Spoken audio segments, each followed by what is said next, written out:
उसने कुवलयापीड़ को मार दिया। नहीं, यह असंभव है। परंतु ये सत्य है महाराज। तुमने अपनी आंखों से देखा?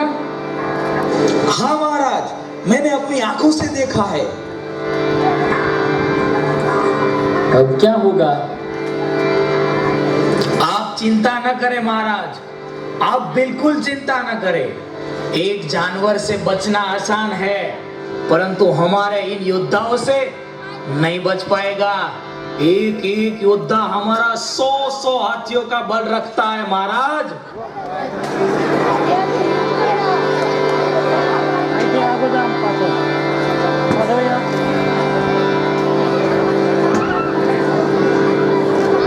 आइए गोकुलपति, आइए।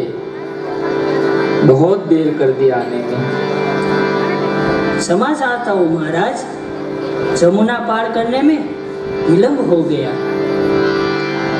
ठीक है, हमने क्षमा कर दिया, परंतु तुम्हारे वीर पुत्र के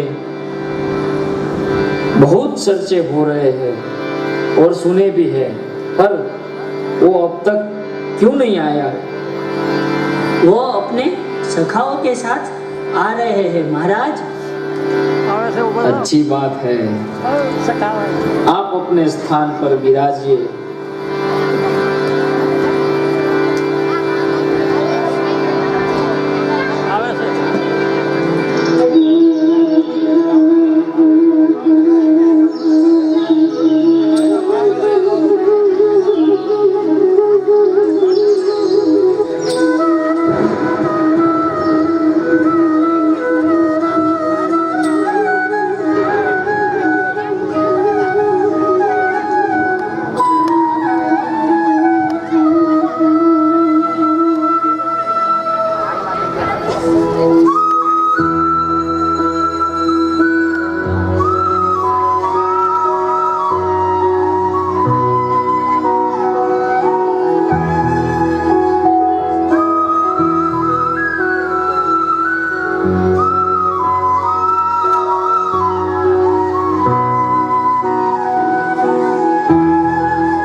पहली बार किसी राज्यसभा में आए हो, शायद इसीलिए इतनी मर्यादा भी नहीं जानते कि राजा के सामने राजा को प्रणाम करना चाहिए।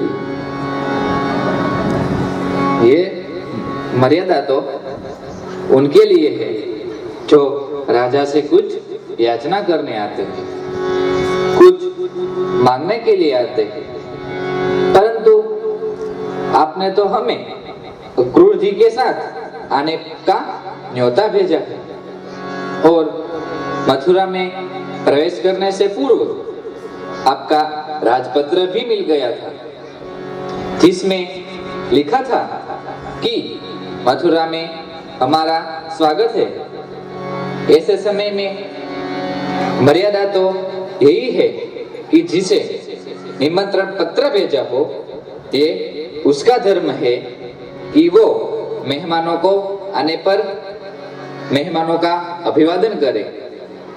हम उसकी प्रतीक्षा में खड़े हैं। वाह, तुम्हारी वाक चतुराई से हम प्रसन्न हुए, इसलिए हम तुम्हारी भूल को क्षमा करते हैं जो तुमने अनजाने में ही सही, क्योंकि तुम गांव में रहने के कारण तुम्हें अभी राज मर्यादा का पूरा ज्ञान नहीं है। नहीं राजन, हमें राज मर्यादा का भी ज्ञान है और हमें जानते हैं कि पहली बार जब किसी राजा से मिलने जाए तो खाली हाथ नहीं जाना चाहिए, कुछ उपहार लेकर जाना चाहिए। यह सोचकर रास्ते में आते समय एक पागल हाथी को मारकर ये अमूल्य दान आपको भेंट करने के लिए लाइए, इसे स्वीकार करें राजन। वाह, इसे कहते हैं वीरता। वाह, इससे सिद्ध होता है कि हमने आज तक तुम्हारी वीरता के जो किस्से सुने थे वो झूठ नहीं है। हमें गर्व है कि हमारे राज्य में तुम्हारे जैसा एक वीर बालक भी है, इसीलिए हमने मथुरा के ये महान उत्सव में तुम्हें आने के लिए निमंत्रण भेजा था, ताकि देश विदेश से आए हुए इन योद्धाओं, वीरों और मथुरा की प्रजा के सामने तुम्हें परम वीर पदवी प्रदान करके तुम्हारा राजकीय सम्मान किया जाए। परंतु उस सम्मान समारोह से पहले हम चाहते हैं और यहाँ बैठे हुए सभी सभागण चाहते हैं, सभी लोग अवश्य चाहते होंगे कि जिसकी वीरता के चर्चे अपने कानों से सुने हैं, उनकी वीरता को एक प्रदर्शन अपनी आंखों से भी देखा जाए। इसीलिए हमने अपने और दूसरे राज्यों से भी 4 चोटी के पहलवान बुलाए हैं। हम चाहते हैं कि आज तुम्हारा इस अखाड़े में तुम्हारा मल्ल युद्ध देखा जाए। इनमें से तुम जिसे चाहे सुन लो, उनसे एक हाथ कुश्ती करके प्रजा का मनोरंजन करो। इससे अच्छा अवसर फिर कब आएगा?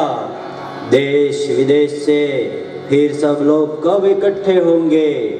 आज हम इन सब के सामने मल्ल युद्ध दिखाएंगे तो दर्शक लोग कितने आनंदित होंगे। सही बात बोला। सुनो, यदि